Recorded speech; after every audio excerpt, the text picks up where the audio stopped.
Hello, everybody. Welcome to a new episode of Extra Time presented by N90 Minutes. As always, got Luke here with me today. Today is our seventh episode, eighth episode. Wow. Almost in double digits. Yeah. So we're just gonna dive a little deeper today, tonight, whatever you want to call it, on the tactics. What I feel the biggest difference was why, especially in the second half, apart from it being Montreal, why they one of the biggest differences I saw and why they didn't or weren't able to score in the second half versus what we'd seen a lot, especially recently with Poppy managing.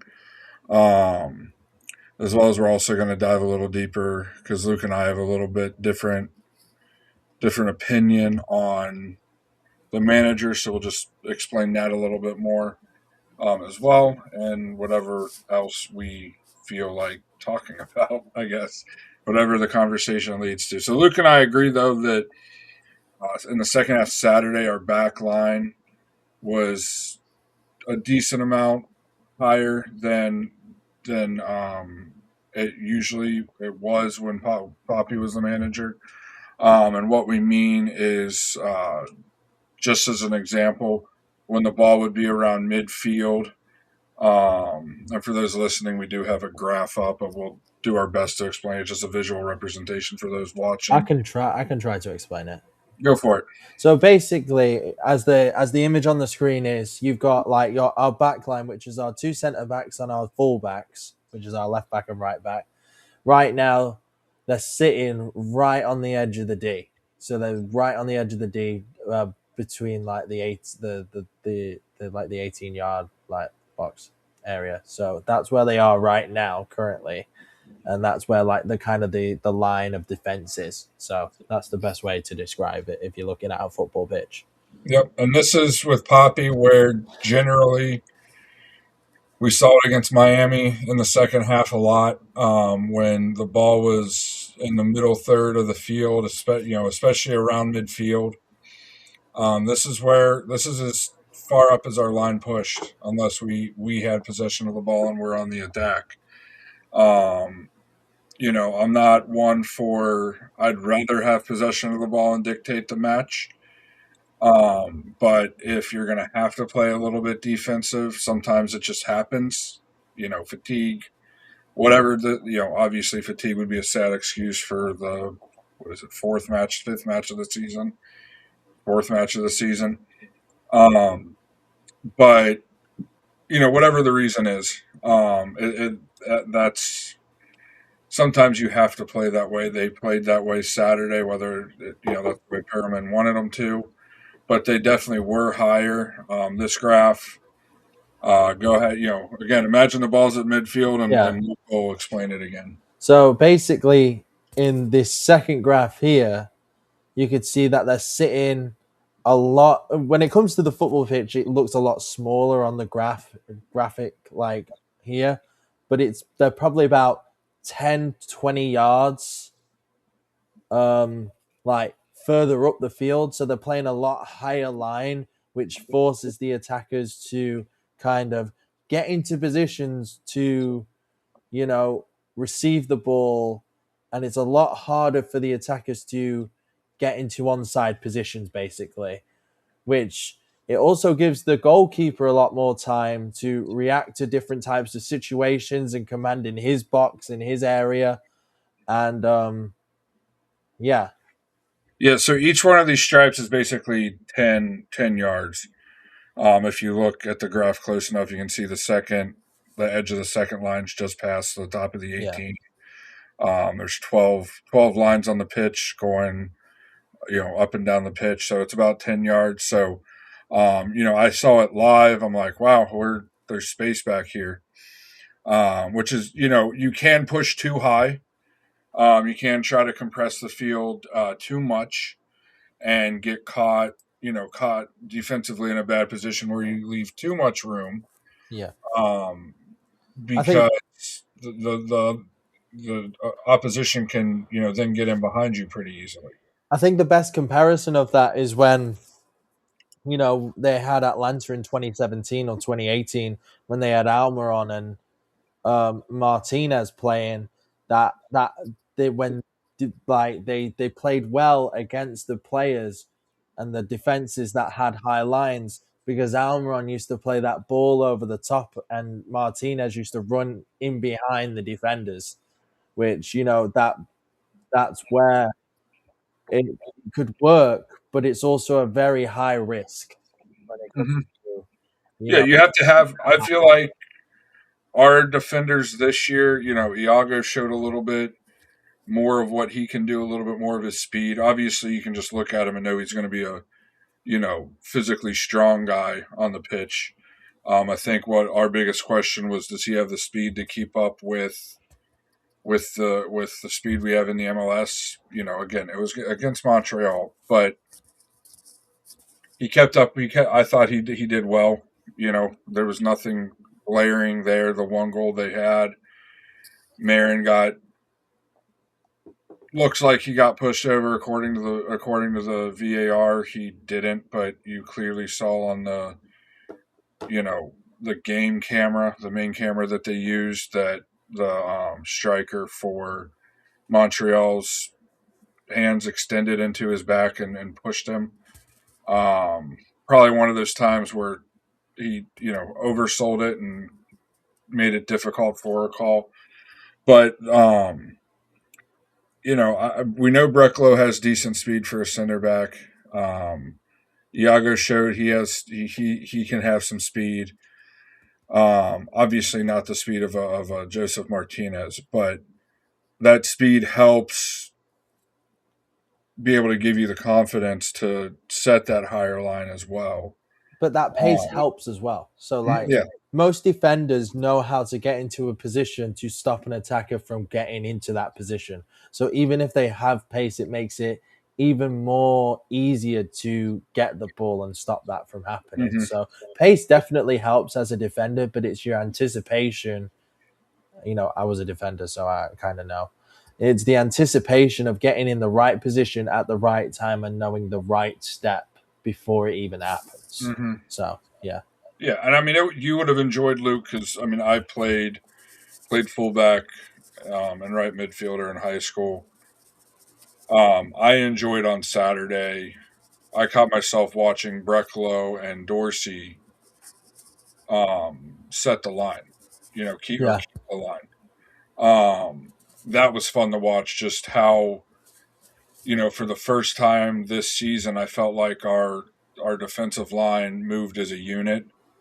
Especially when Typhy came in and they moved Marin inside and played with three center backs. I thought the line was watching that line move was really nice. And that's something that no matter who you put, if it's the worst team in the league or the best team in the league, if you do it bad, you do it bad, and it's going to get exposed. Yeah. I thought they did a good job of setting that line, keeping a nice depth to it, but not sitting back. And with the way Montreal striker is, he's not going to beat you. You know, not going to cut between the spaces and try to beat you with speed over the top. He's just not that guy. He's a target striker. He's looking for a Yeah. He's ball. like, he's 6'3". Yeah. He's not gonna be that guy again. Like you said, he's not gonna be that guy that comes in behind like Joseph Martinez and play, beat you by pace. He's gonna want it Mhm. at. He's gonna want it at his feet. He's want to be a target man. He's gonna be in the box, and if you're paying a high line, right, and this is where the tactical kind of adjustment I was impressed with is that we prepared for the game, which kind of lacked under Pereira a little bit. I don't want to, go on a lot about it, but he was stuck in his system, in his regime, in his system to a point where we were playing the same thing at the same time and not adjusting our tactics to specific games. In this game specifically, we adjusted to the tactic which the striker defensively made it difficult for him because he's not going to run in behind. He's going to want it at his feet. And if you have two strong centre backs that's going to battle for the ball, then and 8 times out of 10 you're going to win it. Your centre backs are going to win it. Your full backs are there to back you up, Yeah. and that's what it's about. It's about you know defensively having each other's backs and trusting in each other. And it worked well against Montreal at certain points in the game, which I liked. So I just wanted to give credit to the manager on that standpoint, that he prepared defensively well for that game in specific. Hmm. So yeah, And I mean, the other thing that, I feel that, I mean, first, I feel like, and I feel like, you may agree with me a little bit, is that Typhe's playing himself into a spot with Marin being one dimensional. I mean, the dude was 0 for 4 on long balls, had yeah, a 40% pass rate. Unfortunately, Tahir Reed Brown hasn't really got the start. When he had his 2 starts back to back, yeah. didn't really show what he wanted, what And we he's thought. still young, so maybe he will get his shot again. But at the Yeah, moment, he doesn't look ready just yet. Physically, yeah. physically, he doesn't look ready. Taifi looks it to me. I mean, Like, the dude's came in the back 2 matches. I mean, this is our fourth match, but he's hit 2 matches. He's came in late and had an assist and almost, and this was definitely, it was a difficult shot because of how the ball was played, and he was moving absolutely at his full speed when he took the shot. Almost had a goal on Saturday. yeah, I mean, every time the dudes, and even last year it happened a little bit where he came in and kind of gave a spark to the team, and yeah, and it's about giving that spark. It's about he's a young player, but he also looks like he's got like a good head on his shoulders, hmm in the sense that he makes smart decisions and he doesn't go too over the top. Like, you look at the assist that he did a few games ago, where he was like, he just crossed in the ball and he made the right decision at the right time and timed it right. And you see how how mentally went and stuff like that. But it shows that despite him being 19, 20 years old, he's got something, and it's up to the manager to play him and get the most out of him, because you know the sky's the limit for young players, especially young players who have a desire to get better. So yeah, yeah, and I mean, we even saw it, in the OCB match where he's willing to do what's asked of him by playing center back. Not this past weekend, the weekend before when OCB was at home, he was playing center back, and as a center back, your biggest thing is want you don't want to be noticed. If you're not being noticed, you're doing your job correctly. And the one thing you noticed about him is that nothing got by him as a center back. So, he's willing to do what it takes, what's asked of him. Sometimes if you're a talented player, that can be somewhat of a fault and at also and also he's playing centre back, and he's quite small. He's yeah. not tall. I mean, for a centre back, he should be about 6'3", 6'4", but he was playing at like centre back at 6'1", Hmm. which you could look at Lissandro Martinez, but he's an exception. He's a Premier League footballer, but you know, um, But even then, but he's he's a small. He's a center body. smallish. He's small, so he Yeah. did play well for a small centre back. So Hmm. credit to him. He's a smaller body, period. I mean, Yeah, he's not put on the muscle yet. yeah, I bet which he he will. may not. Yeah, He may not if he's playing, a fullback or right. Yeah, or a winger, type position, wingback type positions. Just you don't need it out there as much. That's what made Alex Freeman so special. Is he had that muscle and had the speed, which if you have muscle, it's very hard to keep that speed because it's just more weight your body has to but contend. Alex was a phenom. He was made in a lab. So But no, he was good. I thought Gusky, I thought the substitutions came at the right time. Literally, I thought. Atuesta didn't have it. It was really his first game getting significant minutes. I mean, he came in off the bench against New York City, but honestly, at that point, even as professionals, you're like, let's just get out of here and not, just save our skin a little bit. You're not, but not really doing anything. He didn't have his best on Saturday, and I thought when they took him out and put Gusky in, that really helped the match. Liao, you could tell it was his first senior team appearance a couple times. Dealt with the physicality was a little more than what he was used to, but then he should have put one away late. That's the one thing that killed us. I mean, we realistically that should have been 3 or 4 to 1. Let's say they save one or two of those opportunities. We should have definitely put 1 or 2 more in. It was just nice to see on the attack as well the freedom they played with. Like we said on the main show, on the attack, it was fun to watch. Fun to watch the movement. I said it on the main show. It happened a couple times. The one time I really noticed with Martin Ojeda making the dummy run to the ball to open up the space for Duncan. To try to get in behind. That was just a thing of beauty, and I think Duncan getting outside a little bit. He tended to get into the wide spaces a little more Sunday than he usually does, um, especially in possession. You look at the second goal; he was making a run to the corner.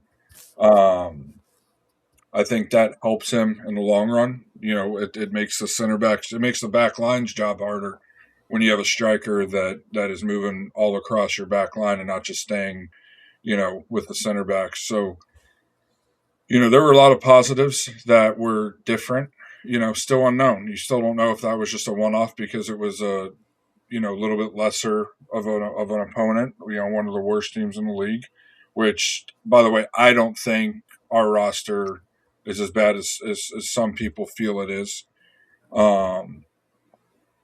Because you look at what we lost. Did we lose a lot in the offseason? Yes. But we replaced it with, at least on paper, we replaced it with decent talent. So I'm just going to run through some quick numbers. Basically, we lost a total of 9 players this offseason. I'm not including, this is only primary senior team players. I'm not including players that were on Orlando City, mainly on Orlando City B. So Thomas Williams, Shaq Muhammad, guys like that aren't included in this. So we lost 9 senior team players. We received a little over almost $10.2 million for them. Lost a couple guys on free. Actually, lost 4 guys on a free. And Luis Muriel, we actually ended up paying money for. I couldn't find the exact money or the exact dollar amount that we had to pay, but Transfer Market had it down as a free. So that's just what I went with. But we did buy out his contract. We did buy out his contract. I could not find a dollar amount for it though. Yeah. Value in or value, we spent a total of 10.4 million, a little bit more than 10.4 million. So we actually ended up spending on 6 players 230, almost $236,000 more, and that's without adding a designated player because we lost a designated player. Value according to Transfer Market, we actually lost about 1.7 million, but again, that's losing a designated player. That's selling Alex Freeman. And let's be honest, Luis Muriel was not up to the standard of a designated player, but being able to replace that and not replacing it yet is something. Imagine if we had Griezmann or maybe even not a guy to his level, maybe just a little bit under his level as a striker. What that score would have been on Saturday. So my point here is we replaced a lot of like for likes. in the midfield and in the defensive in the back line, as well as that goalie. Which something that I actually found interesting on transfer market is Crepeau was actually worth um, quite a bit more than Gillespie was. Really? Yeah. Well, wait, what the transfer fee? Well, no. So Crepeau is a free agent, but his Oh yeah. value, like his transfer, his Oh, his market transfer value, value. Yeah. yeah, was quite a bit more than Gillespie's, which I kind of found So you surprising. were talking about Muriel's contract buyout. I I found a number. I don't know if the number's true. Probably not. But the number will make you sick. It's $2.5 million What that I we figured bought, it was. that we bought him out for. And if those numbers are true, I don't know. But Yeah, according to I just looked it up again because it sounded wrong saying it. Proposed market value is 2.5 million euros. really, And Gillespie's is 400K. well, the European thing helps. He's Canadian. Yeah, but he's got like he's like French Canadian, isn't he? So he Yeah, might but the French hate French yeah. Canadians. Yeah, but I'm saying like the French Canadian, it could have something to do with it. I don't know. It might be because like he's, I don't know. That I was thinking like maybe French Canadian has something to do with it, but even then, I'm like, who's had a more better career? Who's had a better career? I mean, I think age has a little bit to do with Well, that. how old's Crepeau and how old's Galese? 31 versus 36.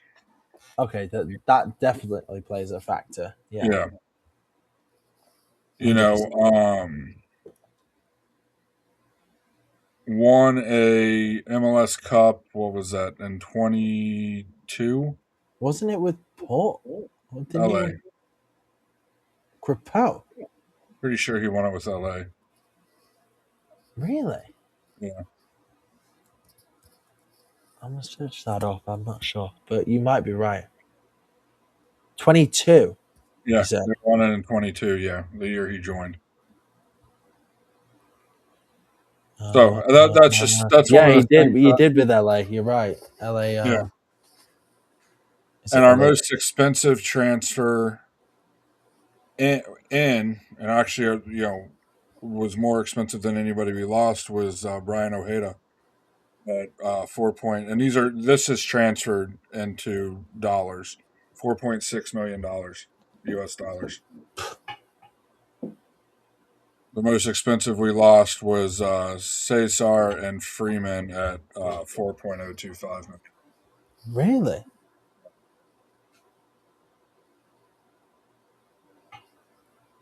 The one that hurt us in receiving money and selling is Cesar leaving on a free. Really, really killed us.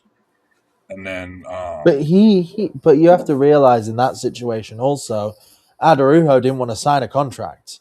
yeah, He was just refusing to sign a contract. hmm So he went on his own terms. Like it wasn't like the fact that we didn't want to sign him and we just let him go. He was refusing to sign a contract. So exactly, he wanted to leave. exactly. So he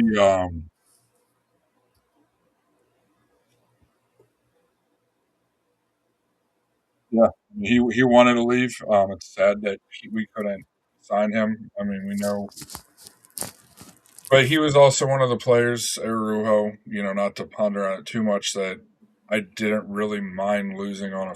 I mean, it always stinks to lose a player on a free, but I didn't mind him not signing. Yeah, he was making some sloppy mistake. Like he made sloppy mistakes, but his consistent sloppy mistakes kept on occurring just naturally more and more often to a hmm point where they happened more and more often and they were more and more severe as Yeah. he was becoming a bit too reckless Yeah, he kind for of reverted back to the first season he was with us. Remember, he was a yeah yellow card machine his first season. Yeah, and then got better for a couple years, and then it's like he late kind in of. 24 and all last year he reverted back. But sometimes that can be the person's happiness at a club too. That's You what know. I'm saying. Is sometimes you just get a bit agitated. You don't really want to be there. You're like, oh, I don't know what I really want for my life, and he just lashes out. Hmm. Not lashes out necessarily, but just doesn't play how he normally plays. Yeah, and So that's one thing that I saw with Poppy. You saw it with Arujo. You saw it with Schlegel, where they mentally didn't progress like a professional should. From being young. We got Arujo when he was, I think, 20. We got Schlegel when he was 21, and you didn't really see them skill wise. You saw them progress, but in their mental awareness aspect, you didn't see them progress near as much as their skill. yeah, And that with both of them, I mean, you got to think the Columbus playoff game in 23, completely different ending if Schlegel isn't sent off. Both challenges he made were not smart challenges for a center back. And these are just off the top of my head. Arujo, that Atlanta match, he doesn't get that red card. Most likely a completely, last year, most likely a completely different scenario. Um, in that game, and we'd probably walk away with a point instead of a loss. So you never know, yeah, especially right now, it's not worth dwelling on the past because we got a interim manager in, who I'm actually pretty excited about. I know from what I've heard, the way Poppy did OCB is he made the manager follow more his ideas tactically, Poppy's ideas tactically, and he didn't let the man, because he was trying to get these guys prepared for the senior team, which is understandable. That's not a knock on Poppy. That's I feel how a lot of teams do it, a lot of clubs do it. But with that being said, Perelman, I think has a shot to be the real deal. Obviously it's yet to be seen. I think it's going to take. I think if we get to that Houston game when this quote unquote road trip is over, and we finish with you know four or more points, that's it's a talking point for sure as to what you're doing. You get through what, four matches. You have 7 points through four matches, isn't and three of those are on the road, isn't terrible. yeah, you know Especially who will be playing Nashville, who's flying at the moment, and LAFC, who's also flying at the moment and has been flying for quite some time now. yeah. I just feel like it's just an interim manager at the Mhm. moment, so we're just gonna wait and see. Um, Again, I said it on the main show, so if you're coming here from the main show and you're coming in now and you're listening to it now, um, it's gonna be volatile. It's like we're coming out of a long reign as a manager. As it says, on average, a manager's tenure nowadays in football is like 14 to 16 months, 18 months, something like that. When I looked 18 3 years months. ago, it was 18 months. I feel like it just keeps getting shorter and Yeah, shorter. it's getting like it's 16 and then probably 14. It'll probably be like a year and like 2 years from now, and that'll be probably like 8 months the year after. But it just shows that, you know, um, nobody's job's safe in this managerial game. And, it's good to shake things up. It's, Hmm. it's really good to shake things up and get a new fresh voice. And you know, he's if I've searched it up correctly, he's never had a managerial job before, apart on a professional level. Um, like like a head coach job. Um, So it shows that this is his shot. He's going to be here to prove himself. He's going to want this job, which is what you want. You football should never be about comfortability. You know, if you've got players and managers and assistant managers and staff that are comfortable in their position, then they're going to get complacent. They're just going to keep on doing what they're doing, and that's perfectly fine with them.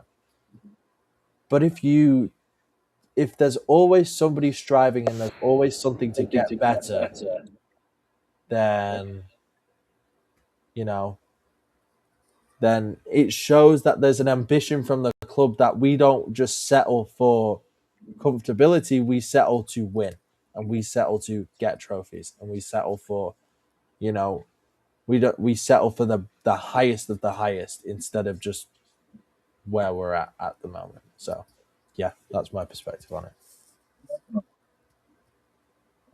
Yeah, I mean, I just looked it up. He's the highest level he's managed is the second tier in Argentina. Guess you could say that's tied with being the Orlando City B manager, kind of. Yeah, Because of the way the tiers are in the U.S., it's hard to say, hard to equate it, right? I mean, my thing is my only thing is if we get somebody like a Felipe Luis or um, the other guy that I like from Argentina, I can't think of his Gallardo. name, Gallardo. Um, we get somebody like that, or even somebody bigger, hire them immediately. Interim manager, thank you. Offer him the OCB job back, maybe. I think he would actually do well under both Felipe and Gallardo. But Um, they might have their guys. That's the yeah, thing. Is like Felipe Luis probably has his guys that he's probably going to bring with him. So Mhm. Yeah. I mean, most managers do. See where there's opening and offer it to him. and I know some people are going to say, well, that's like unfair. I think he should get a job somewhere in the first team, but that's what he signs up for. You know, he knows completely going into this job immediately when he signed the contract as the interim manager. He is the interim manager. Yeah. He's the caretaker, as is England likes to call it. He's the caretaker manager. Hmm. He is there temporary until they find a manager, and once they do, you know, he goes back to where he goes at OCB probably, and he's not necessarily a bad OCB coach at all. I think he's good at developing players. I mean, look at Taifi and look at Freeman and look at players like that. He probably has his specialty in developing players. That's who he is. So you know, just going back on track, they have probably a staff, but if he does get the job, I think he'd be pleased with it. But I don't know. Yeah. We'll I see. mean, it's a hard thing because it's to me you're taking you fired Poppy who or whatever he moved. He was fired. They did it so it didn't look bad Yeah, he on got him. sacked. They did it out of respect for him. Um, you know, the club got rid of Poppy, and then you're gonna, you know, who has a resume, long resume of coaching before that, and you're gonna kind of give it to, somebody that doesn't have a resume. It's a little bit different. You don't see it much, see it very often. I don't even know what coaching licensing he has. Um, Who? The OCB Perelman, coach. yeah, Perelman. I Um, I don't know either. He probably has. I'd imagine it'd be an A, but when you have the names of the managers that are out there now that have been reported by, anonymous sources to us that, hey, we're going for this guy, we're going for that guy, when those names are out there, it's a lot less of a risk. Now, I know Ricardo has said multiple times he's a risk taker, and maybe Perelman's presented them, and, if his results going forward are positive, and he's presented them with with what Ricardo wants, you know, we'll see. Like I said, it's a huge risk. I love what he said in his pressers a lot more than what Poppy ever said. Um, he seems to really have a good recognition of what he's undertaking right now. Um, and it's to me, if we don't hire somebody soon, meaning within the next week, we won't be hiring anybody until the summer. Which by then, I was going to mention this in the main show. I saw like a tweet that's saying like we probably won't bloody sign somebody until the end of the season. there Like, was a question about that. Yeah, was it a question? I yeah, saw something along those lines, and I was baffled. I'm like, so why? I'm like, we've got the whole season ahead of us. Why would we not sign somebody? exactly. I thought it was like a statement saying we're not going to probably sign somebody till the end of the season. I'm like, so we're just writing off this season then. Yeah. But yeah, I I saw. haven't seen that, and the people that I talk to that have some knowledge have made it pretty clear that they're actively searching Yeah, for somebody. You know, now it's been a couple days since I've heard anything. It's been since Friday that I've heard anything. But unless we're just getting told no, no, no across the board, I don't see why we would wait. And there's going to be an overhaul of qualified managers. There always is every summer when the European season ends. I the biggest thing I don't want, and I said it on the main show, is I don't want a recycled MLS manager. no, You know, I feel like the league, needs to grow past that. I know Wilfred Nancy's kind of an outlier there. If he even like we said on the main show, if he even wants to join, and I feel like if he joins and is successful, that he's immediately gone.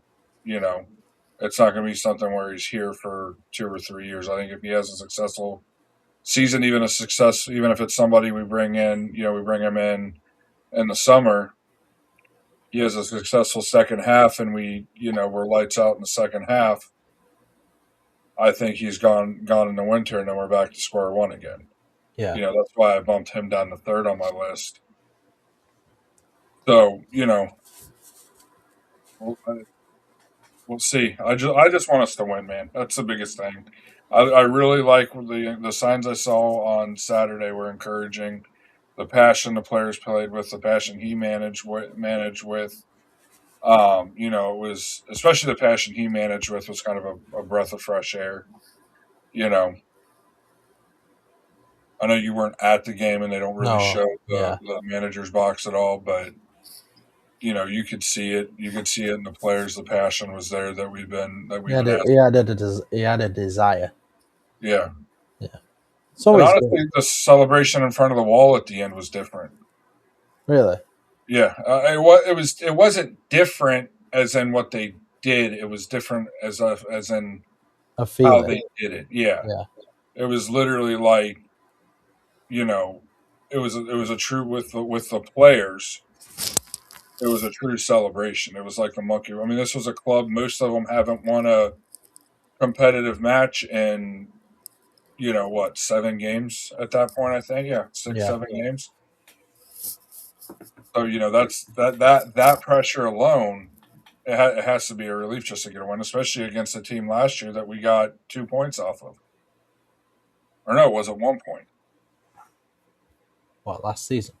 against Montreal? Yeah, Oh, I don't know. I'm I looking think at it. we lost against them once, definitely. No, we drew them twice last year. Really? We hadn't beat Montreal since September 30th of 2023. Nope, my apologies. July 26th of 24. Oh, still like losing to a team in 2 years, like in a long time is The matchup there last year was April 19th. It was a 0-0 draw. And then the match here, as we all remember, Was a 1-1 draw. They got the late penalty, the 83rd minute. Yeah. Was it that game? That All I remember with Montreal is we play them so many bloody times. I can't remember who, like, what years, what. Like, we played them 3 times in 2024. 4 times. Like, one, two, three, four. We played them 4 times in 2024. One, two, three. No, three. it was three Three, leagues three, up in two league. three. Yeah. Sorry, not four. No, I feel like I do agree with you. I feel like But we always play them. Like, yeah, it's probably one of the teams we have played the most ever. we've played them 27 Seven times, times, 28 times now. 28 times, and like, 11 wins for us, 7 draws, 10 wins for them. so pretty 'Cause they even. used to be okay, you know, 3, 4 seasons ago, and just before COVID, they were okay. And then they had Drogba before that, up until what was it, 17 or 18? Yeah, I so think it's maybe even 16. yeah, something like that.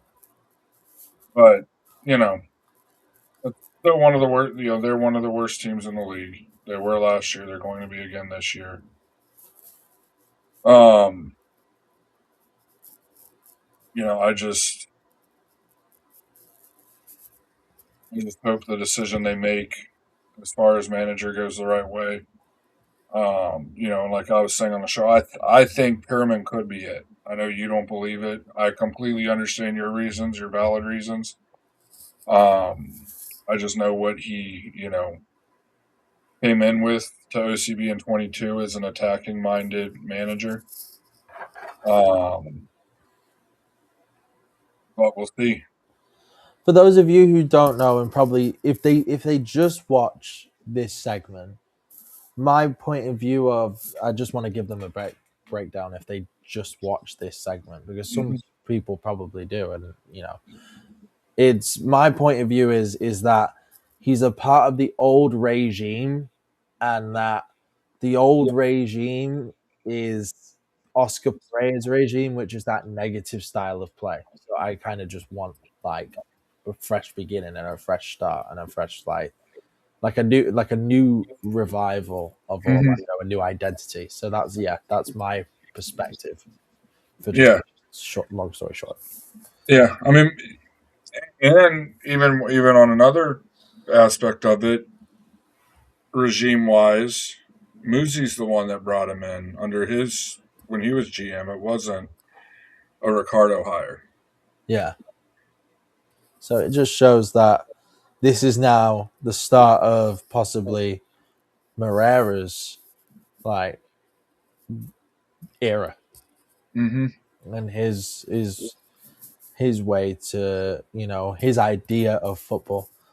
So maybe the Brazilian connection could get Felipe Luis in, Yeah, and maybe he has connections to Brazilian clubs that we didn't have before, and you can only hope. You can only I'm hope. trying to think who his because his son's always wearing a Brazilian team's Yeah, is it? jersey. I'm just trying to remember. It's not Flamengo, is it? No, because they're green, right? No, Flamengo is red and black. It's Flamingo. Yeah, Red and green is Fluminense, yeah, which that's like their rivals. yeah. So it could be Flamengo. I mean, we got two Flamingo guys in this year. I tell you what. If I'm a betting man, which I'm not, like I'd be scared if I was a Flamengo fan because I think he'd be after him. Yeah, Because I don't know how Flamengo fans feel about him getting sacked, but he's a free agent. We've got like two of his players. He's not got a job. He's got probably signed 3, including Leal to OCB. from Flamengo. I think it's just try it out. You could always sack him. You could always sack him. Nobody's forced to be in a football job. So Yeah, try it out. I would be excited to have him in if he yeah, wants to no, do it. So it'd be interesting. They do not have Leao on here as one of our transfers. That's because it's in Orlando City B. yeah, what Pedro Leao? Yeah, I was seeing because I thought we signed two guys from Flamengo. Pedro Leao He is was Flamengo. he was not yeah he was an OCB signing. Yeah. So I guess it is. It's not three. It's two. Yeah, But Ricardo definitely. I mean, I believe he's Brazilian. Prefers Brazilian players. Um, I think if we get a good mix of you know Brazilians, anywhere in South America, and a couple guys from Europe that you know really represents the community here. Honestly, with the I way know it there's is, a ton of Brazilians in Orlando. yeah, They've got a very ton strong of ton of people from Europe. I mean, British. You're British. Ton yeah. of British people here. Ton of people from all over Europe move here. But I think it's something on the field that could work because you'd have the discipline of the in general European game with the flair and free flowingness of the Brazilian game. That it's something that really could work because I feel like we've really tapped into getting guys from Europe under Ricardo. Brecalo, even though Ricardo was the assistant, was a Ricardo thing. Pasalic was a Ricardo transfer. Pasalic was because of Ricardo, and then Marin was because of Ricardo. Well, he was GM already, but that was another Ricardo move. So I think if it's something that we could, get those pieces, get the right pieces in here, and then perform, that it's something that could, it's a little bit different in this league because you kind of either see a league really lean into, kind of the American players with a couple South American players, or really lean into, have somebody like Miami that's really leaning into the Argentinian. I mean, that's a little different, but Yeah. kind of get the conglomeration of different nationalities going. It's something that I think could really work under the right manager. Which is where somebody that maybe has a bigger pedigree than Perelman, whether it's their playing days or managerial career, would do a better job handling all the egos in the locker room. But it remains to be seen. I mean, our schedule's just so tough coming up. The Three next away games three back to matches. back to back. Yeah, Yeah. that's I mean, tough. we play Columbus is below us right now, as of right now. That's our easiest game is in Columbus. Houston's in eighth in the West right now. Los Angeles is in second on goal differential. They're undefeated, and Nashville is undefeated, but LA's won every game, and Nashville has drawn a game. Yeah, so tough. So we're playing second in the East, second in the West, Yep. and then we're playing 14th in 14th in the East, and then eighth in the West, who've only played three games. 2-0-1 right now yeah. with So even goal differential. it's gonna be tough. Things get a little bit easier because then we play Charlotte and DC, and then we have to go down to Fort Lauderdale. Is it that close? Yeah. When we were looking at a preseason, and we were like, all of our rivalry games are in the first half of the year, or at least before Yeah, July, I or do before the end remember of that. July. I think I we do. play Atlanta late. I'm looking now. Yeah, we play Atlanta September 9th. I guess you could call Columbus a rival because of the last No, 3 seasons, a little bit. no. Yeah, I mean, our last, you go after Atlanta on September 9th in Atlanta. We play Toronto, New England, Philadelphia, Columbus, Toronto, DC. I hate calling New York City a rival, NYCFC, Yeah, but that's our um, they stole us. They stole the chair. Of course they well, they did. tried to. They were caught outside the stadium. And then Chicago, Charlotte, New England. I guess Chicago because of region, yeah, the region, but they still play in an American football stadium. Which is insane. So, and did you see that actually Charlotte lessened their supporter section this season? What? Charlotte in their stadium, they lessened the amount of supporter tickets that they're given. Really?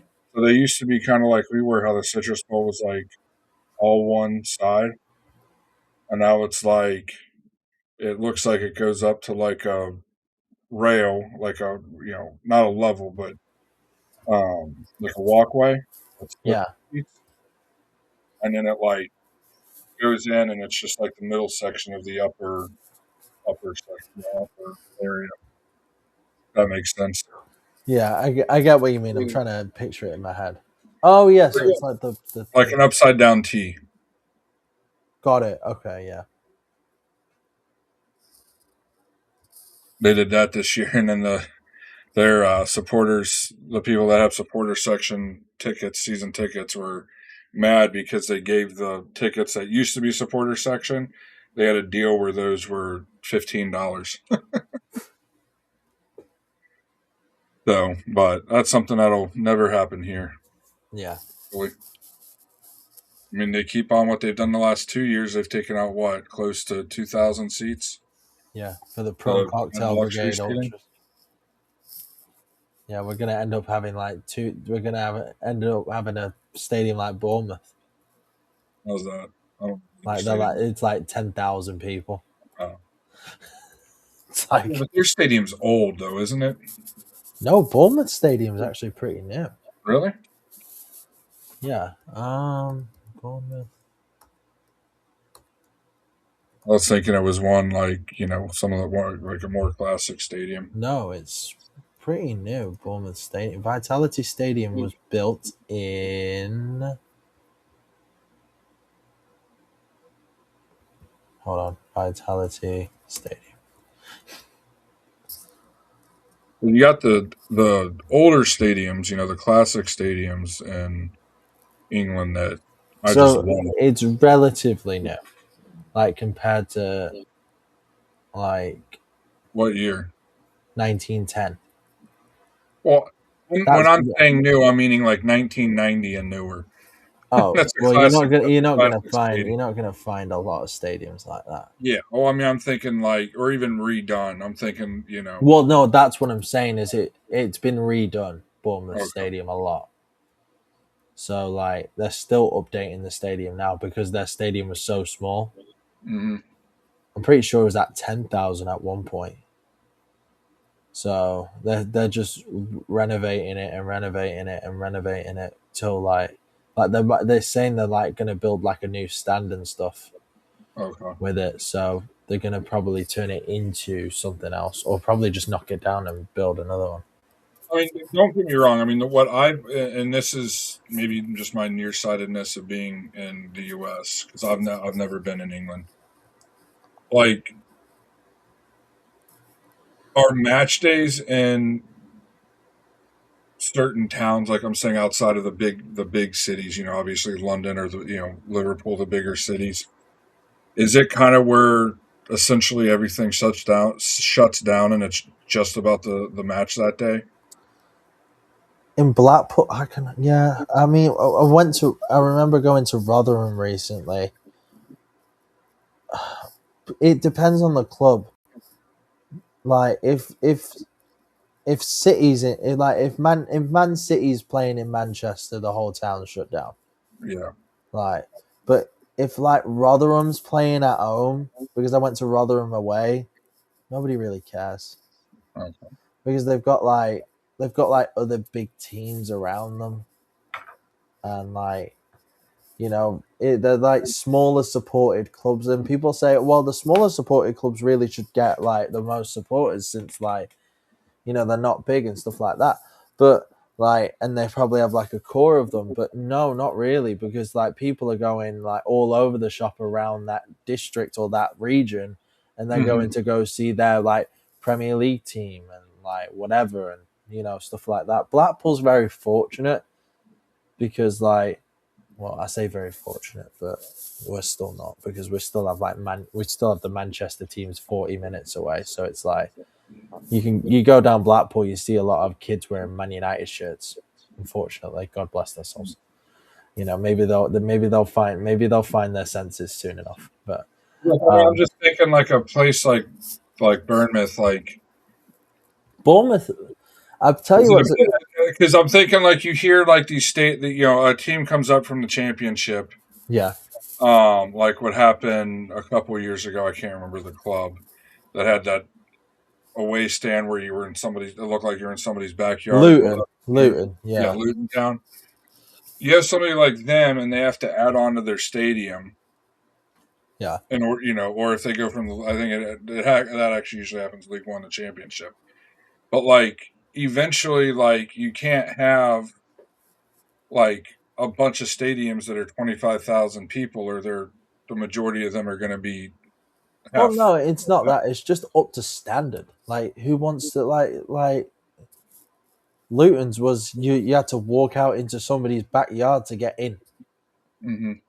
Like Luton's was a mess. Luton's should have never been allowed to be in the Premier League. I'm going to be honest with you. Like it should have. Like they should have not allowed them in the league because it was never up to standard. Like you look at Blackpool State. I'm biased. I love Bloomfield Road, my Blackpool Stadium. It's great. Like it's like 14,000 people. It's a 14,000 seater stadium. We fill it like when we're like on a good run, we fill it most of the time. When we're on a bad run, on the average we get like 9,000 people. So like, and Like, what then would you say? And I'm just trying to put this in the perspective of Orlando City and how yeah, fortunate we are to have a stadium that's 25,000 ish, and then yeah. and have it three-quarters of the way full, almost every match day. What is the average stadium size in the top? We'll say take out the Premier League because I know like your big stadiums, Liverpool and Man City, those are Yeah. those are inflated. But let's just take championship down the league too. What would you say the average stadium is Ooh. approximately? Like Uh, bracket it like 10 to 15, 15 to 20, 20 to 25, 25 to 30. I don't know. I can't give you an answer to that because you've just got so many different teams. Like it says, like the championship alone set a record with an average attendance exceeding 20,000 for many clubs. But you can go to like bloody Grimsby Town and they can have about two. Yeah. So it's very volatile. It's Okay. like there's no comparison, and that's the difference, right? Is like you're trying to give me you're giving somebody a bracket of 72 clubs. Yeah. 72. Hmm. Like in the MLS, there's only what 20, 30. 30, 30 something. Like there's Sure. 72 Yeah. clubs, Okay. and you know you could go from Leeds United to Scunthorpe. That's the beauty of English football. Sometimes is that Leeds United could play against Scunthorpe in less than 2 years or 2 years or more, and that there's no comparison. I know you don't like it. And it irks me. Just look at what Wrexham's done. What they I know what they're an outlier, but them or even I know you hate saying it, Stevenage, how they've risen from League Two that as well. That's not a rise. Huh? That's not a rise. That's a League Two to potential League One playout. Fighting for the league, the Wrexham's playoff. a rise. Wrexham's a rise. Yeah. Wrexham's a meteoric rise. Like Yes. they are like whoa. The one thing I don't like about Wrexham is like they portray it like it's just Ryan Reynolds and that other Donny. I don't uh, anybody can find out. I don't know his name, but it's just them two. There's other investors behind it, behind the scenes, that are putting millions and millions of pounds. It's not just them. Yeah. Like they might be the owners of the club, both of them, plus another person, but like the investors in the club, there's probably hundreds of investors involved. The sky's the limit for them because they've got people with a lot of money bought into this idea, and that's perfectly fine. Yeah. We did get robbed by Wrexham. I'm gonna state that last season we did get robbed by Wrexham. We should have beat them twice, but we're not talking Yeah, about and I mean, basically, what the reason that I'm bringing all this up is yeah. the stadium we have here, and New York City's building their stadium. LAFC has their stadium. All the stadiums popping up. Soccer specific stadiums popping up around the country, and how absolutely big they are in comparison to what probably the average is in the world. It's You also know, just the technology behind it and Mhm. the how like if you've never been to an English football stadium like a classic one, like a Blackpool, like a Scunthorpe, like I would say Rotherham, no, because Rotherham's is new. Rotherham's was built in 2011, so they had their brand new stadium. So there's actually like really nice, but you know you look at those stadiums and the old rundown that you're standing knee to knee with somebody as you go into the toilet, and it's not a very luxurious experience, to say the least. You're trapped in a corridor the size of, I don't even know, but there's culture. There's a sense of like, you go outside, you go out into the concourse, and there's no emptiness. It always feels full of like just people, and I can't even describe it. But if you go, you'll know what I mean. If you go, you'll know what I mean. But Yeah, and I mean, I would imagine the older stadiums because I've been to. So the Reds have in baseball. The Reds have a newer stadium. It was born. It was born. Jeez, it was built and it was completed in 01, 02. yeah, So it's a newer stadium. But then I was lucky enough to live in Boston for a summer and go to several games at Fenway Park that was built in 1912. I don't know why I'm saying born. Probably because we were talking about Bournemouth.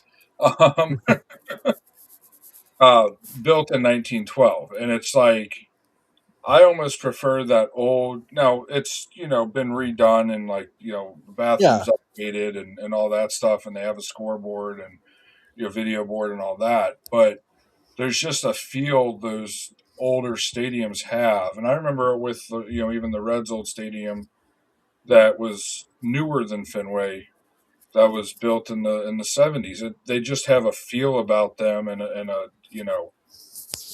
mystique about them that you can't explain.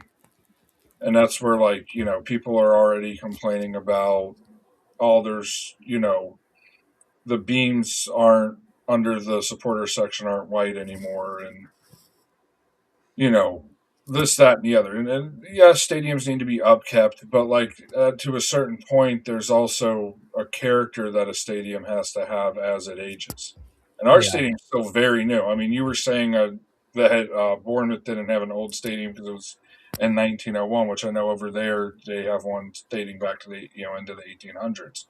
But Well, Blackpool Stadium. or Bournemouth, sorry. Yeah, but Blackpool Stadium was in the 1800s. Yeah. So, that it's something that we're lucky with, and that's what makes like being a manager here as well so different. Because if to go back with Poppy, if we had my one argument against or for promotion and relegation, which I honestly don't think is ever going to happen with the MLS, um, is is it cool that like theoretically, yes, Montreal could place last, win the Wooden Spoon last year and then win the MLS Cup this year? Yes, but with 30 teams, that's getting further and further away. So instead of having a team that's just sitting there rotting, like a Montreal or Kansas City or trying to think of teams that just traditionally are Chicago. Yeah, You know, if Atlanta. you No, what's that? said Atlanta. I mean, they're almost getting that way. Yeah, And they've been. Martino left, but it's like if you had promotion and relegation and that pressure to stay at the top division, Poppy would have been gone in 22. Who was it? Portland's manager would have been gone a while ago. All of that, and it's like the risk of a manager is much different. And those people that say it means more or whatever, it's comparing apples and oranges. You Yeah. know, type of deal. I don't know how you feel about that, or comparing promotion, comparing the sport, a league with promotion and relegation, and a league that doesn't, and how much it means. And when I say means to the fans, and even you can say means to the people working at the club, because at the end of the day, if they're not winning, they're not going to have a job. Very, Well, for it very. shows, right? It's like, well, it's like a tradition. It's like a calendar tradition in football. Mhm. Season starts in August. You go through, play for the season. October comes along. You're like, okay, where are we? Right? Where are we at after like 10 games?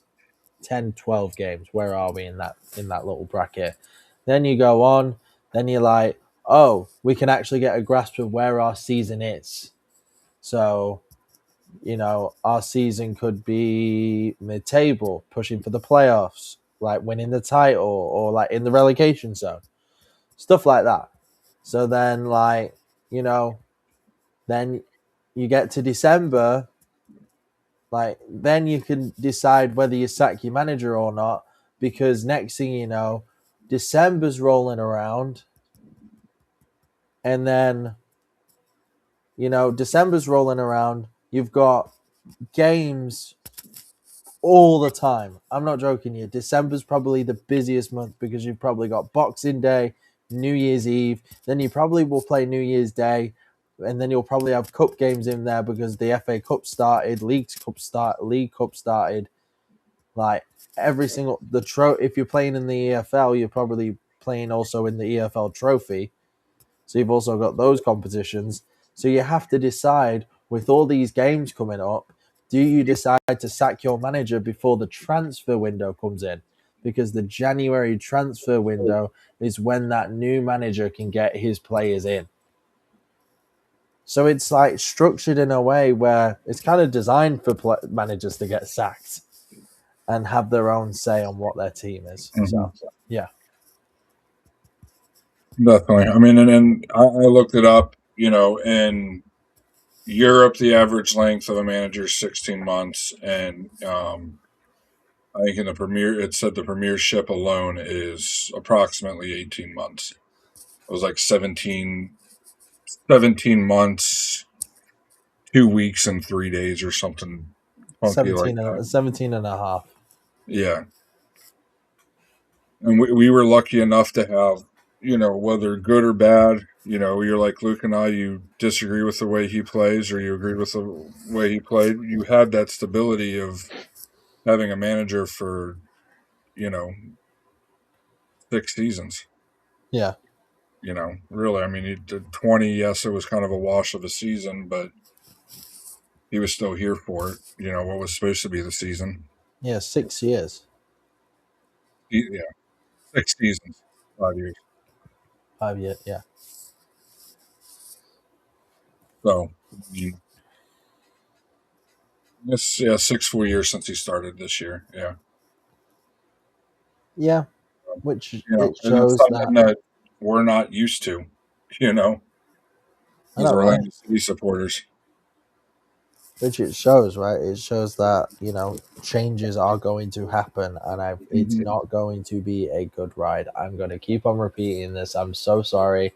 It's not going to be fun. Hmm. It's going to be there will be a quote unquote transition phase out of the Oscar Pereira era Yeah. because he has left a stamp on this club, whether we like it or not. These are his players, the way he manages to do stuff and his way. Hmm. And when we get the new manager in, he'll go after his players and play the way he wants to and the way he trains and the way he does stuff with his rules. Yeah. So it's going to And be the a nice whole. thing, I agree with you. And the luxury we have of this year, and why I say if we don't get a new manager in the next 7 days, and remember recording this on Monday, so by the time this comes out on Wednesday, the next 4 or 5 days, is because after this Saturday's match, we don't play another match for 14 days. So if we can get somebody in, you know, sooner, in the next couple of days versus, in a week in 10 days, that's going to give them a full 2 weeks to work with 99% of the players. We're missing one player, and that's Pasilich, um, who seems to adjust pretty quickly. Did last year anyway. Um, so plus then after that's over, that those 2 weeks of that week of not having a match is over. You have the preparation for the LA match, and then after that, basically not even 2 months later, the World Cup break starts. You know, Yeah, so it's like, yes, there's going to be a transition period. It's going to be less of a transition period than normal because of the international break and the extremely long, nearly 2 month break for the World Cup that we have. Because it's like March 23rd is our last match, and I think we come back on like July 17th or something like that. That break is going to be crucial because that's kind of a second preseason we have. yeah. So that will help a new manager kind of soften the blow of it being a quote unquote rough year. Plus, it's mainly we'll bring in a player, maybe two. We'll bring in. I expect us to bring in a designated player, and probably another left back. But in general, it's gonna be the same squad you had when you first got here. If we hire him sooner than later, the players are already going to know each other and all that. It's not like you're coming in from an off season where none of the players know what you're expecting, you know, all of that, and then that brings in the time to gel. You know, The World Cup break kind of helps, though. what's that? I said the World Cup break kind of Oh, it helps really helps. It's going to soften the because blow of what because would like if we get a manager right before the World Cup break, then he's got that time to kind of like grab his players, do what he wants, and do all that, and then yeah, go back into the season and come back. It works out. yeah. And I mean, And if we can well, stay within, we can hope it works out, but yeah. And I mean, to me, if we can stay, you know, 10th or better, I know right now we're that's what not. I was about to say. I said 10th. Yeah, if we can somehow figure a way out to stay in that 10th position or better, the table is right there for us to grab because we in 23 we were below that and had a hot summer, and finished second on the second in the East. Yeah. And now the East is much better than it was 2 years ago. Top to bottom, but mainly top, but top to bottom, and you know it's promising. Getting rid of Poppy when we did, to me, gives us a lot more hope than if he stayed until June. Because then the players kind of already went through a transition period. It's not fully, I mean, most of our players have been here for at least 2 years, Yeah. including the academy kids who came up through the system. I know. So they know the club, which is good. Definitely. So yeah. Definitely. Um. I think that's it for tonight. You got anything else we wanted to discuss? No. I was gonna say kick it towards the wall in the second half, but I was like, what are we supposed to talk about that? Um, but Yeah, we beat that home in the main show. yeah, but we could go on like a statistics lesson about how we lose a 50-50 chance 100% of the time, but Yeah, I doesn't make don't. sense. It doesn't make sense, but yeah, no, I think that's it for tonight. We just got to wait and see what happens because I think there will be a lot of shifting around and moves happening. A lot of rumors will be start coming out probably sooner. I've not seen any rumors apart from Felipe Luis. The One, only other rumor that I've seen is that the club's looking to hire more assistants for Perelman, which I yeah, but I'm not. I think as the weeks go along, we'll see probably a few more rumors out there fluctuate, which means we'll have more to talk about. So we're in a time of uncertainty. So it's the end of an era and a time for patience.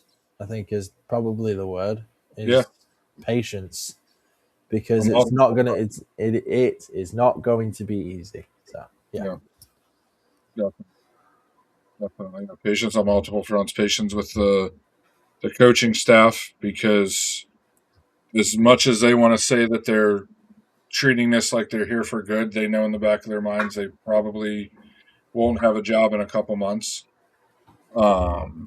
Patience for the players, because it's tough changing from a system you've been a part of for at least 2 years to something that's a little bit different, and then eventually something that should be, from everything that we understand about Ricardo, should be completely different than what Poppy's system.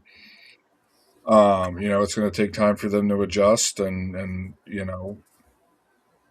we'll see. Like I said, that summer break really helps soften the blow a little bit and all that. So we just have to wait and see. it's going to be the title for this. Wait and see. But we'll wrap the show up there. Thank you for everybody who watched this and listened to Yeah, this.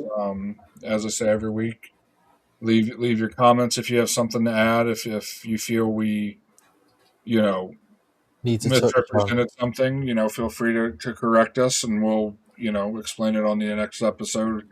A little deeper why we felt this way, or what we could have said, how we could have said it different, or what have you.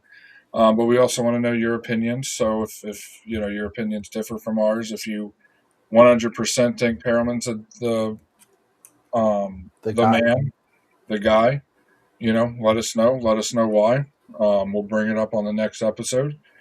And who you would like to see as our next manager. Even if it isn't the three guys that we mainly talk about. We talked about on the main show, and then we touched on tonight.